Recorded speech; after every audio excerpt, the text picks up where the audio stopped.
Évangile de Jésus-Christ selon saint Matthieu. En ce temps-là, Jésus disait à ses disciples cette parabole. C'est comme un homme qui partait en voyage. Il appela ses serviteurs et leur confia ses biens. À l'un, il remit une somme de 5 talents, à un autre 2 talents, au troisième un seul talent, à chacun selon ses capacités. Puis il partit. Aussitôt, celui qui avait reçu les 5 talents s'en alla pour les faire valoir et en gagna 5 autres. De même, celui qui avait reçu 2 talents en gagna 2 autres. Mais celui qui n'en avait reçu qu'un alla creuser la terre et cacha l'argent de son maître. Longtemps après, le maître de ses serviteurs revint et il leur demanda des comptes. Celui qui avait reçu 5 talents s'approcha, présenta 5 autres talents et dit « Seigneur, tu m'as confié 5 talents. Voilà, j'en ai gagné 5 autres. » Son maître lui déclara « Très bien, serviteur bon et fidèle, tu as été fidèle pour peu de choses, je t'en confierai beaucoup. Entre dans la joie de ton Seigneur. » Celui qui avait reçu 2 talents s'approcha aussi et dit « Seigneur, tu m'as confié 2 talents. Voilà, j'en ai gagné 2 autres. » Son maître lui déclara « Très bien, serviteur bon et fidèle, tu as été fidèle pour peu de choses, je t'en confierai beaucoup.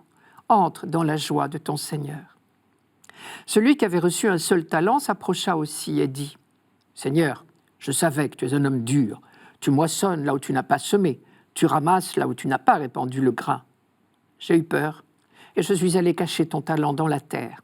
Le voici, tu as ce qui t'appartient. » Son maître lui répliqua « Serviteur mauvais et paresseux, tu savais que je moissonne là où je n'ai pas semé, que je ramasse le grain là où je ne l'ai pas répandu. Alors il fallait placer mon argent à la banque, et à mon retour, je l'aurais retrouvé avec les intérêts. Enlevez-lui donc son talent et donnez-le à celui qui en a 10. À celui qui a, on donnera encore, et il sera dans l'abondance.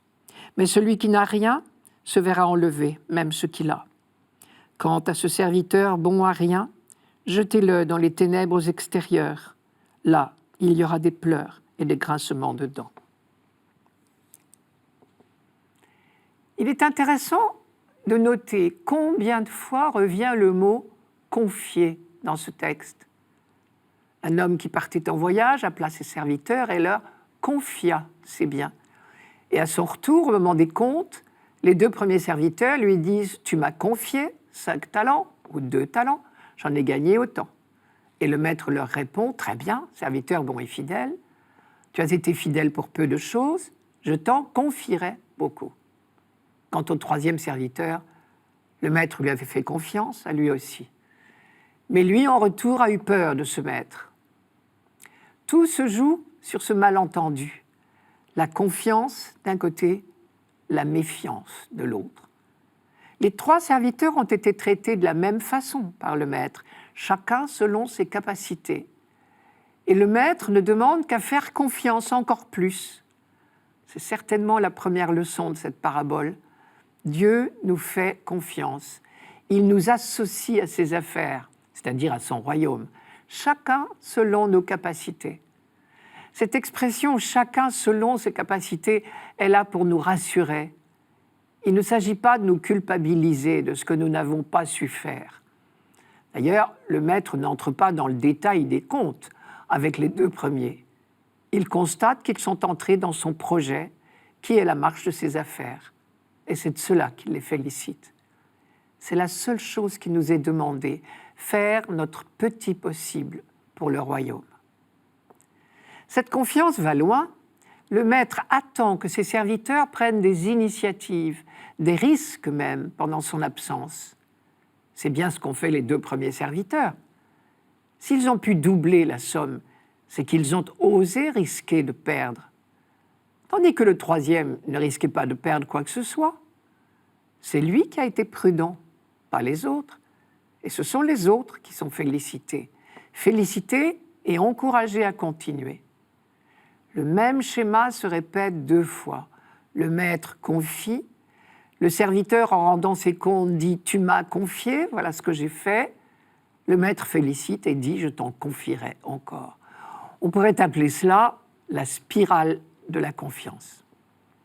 Reste une phrase très difficile dans ce texte. À celui qui a, on donnera encore, et il sera dans l'abondance, mais celui qui n'a rien se verra enlever même ce qu'il a. On en trouve une autre presque équivalente dans le livre des Proverbes, je vous la donne.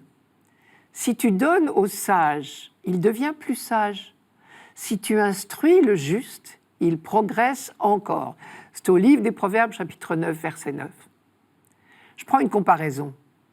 Quand on a choisi la bonne direction, chaque minute, chaque pas nous rapproche du but. Mais quand on tourne le dos au but du voyage, chaque minute qui passe, chaque pas nous éloigne encore du but. Je reviens aux 2 premiers serviteurs, puisque ce sont eux qui nous sont donnés en exemple. Ils ont cru à la confiance qui leur était faite, et qui était énorme, puisque 5 talents ou 2, ce sont des sommes absolument considérables. Et ils ont osé prendre des initiatives qui étaient risquées. Au moment où Jésus s'apprête à affronter la mort, puisque dans cet évangile, nous sommes à la fin de l'évangile de Matthieu, juste avant les rameaux et la passion, Jésus s'apprête à confier l'Église à ses disciples. Il me semble que la leçon est claire. Même si son retour se fait attendre, les disciples de tous les temps auront à gérer le trésor du projet de Dieu.